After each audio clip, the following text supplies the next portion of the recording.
Hey everyone, it's Ann Stewart with the Quinn Stewart Real Estate Group at eXp Realty. Today's topic is 2 reasons that are making buying still affordable for a lot of people, so stay tuned.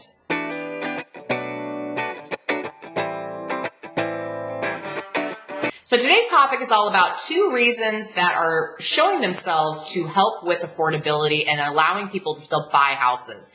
Now, a year or 2 ago, I was actually watching the affordability factor of our housing area here in Portland, Oregon get really unaffordable for a lot of folks. And it was getting a little bit discouraging to watch some people enter the marketplace with, standard first-time homebuyer budgets and just not be able to afford, something that would be a family home several years ago.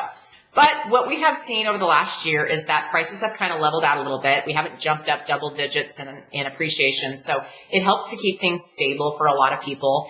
And 2 things that we saw happen in the last several months, and I was a little bit surprised by one of them. The first one I'm not as surprised by, but it's the interest rates. So I talk a lot about interest rates. People probably get sick and tired of hearing about it, but it's true, you guys. We have got so used to low interest rates. When I got into real estate 18 years ago, it was at 9%. Imagine having a 9% interest rate. I would fall apart if that happened.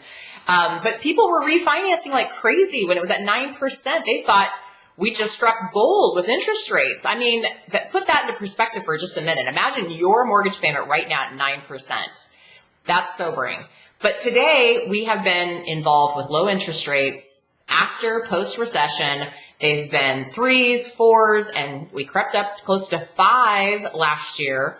And we've gotten really used to these interest rates, and they were actually trying to bump them up at the end of last year. And I think they realized when they were doing that, it was causing the market to take a moment. And we were seeing inventory climb and days on market get longer. I tell everyone this market's interest rate driven, so as long as they stay where they're at, we're going to do okay.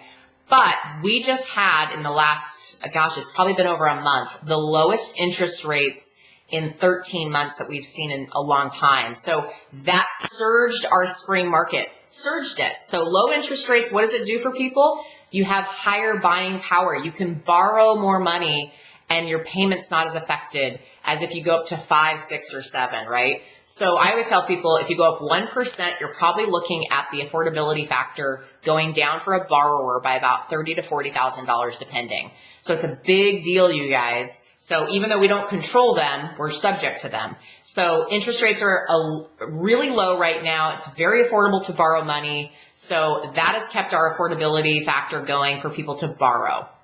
The second thing is that we've watched the average wages go from 2.3% to 3.2%. So it may not sound like a lot, but that's a lot for wages to go up.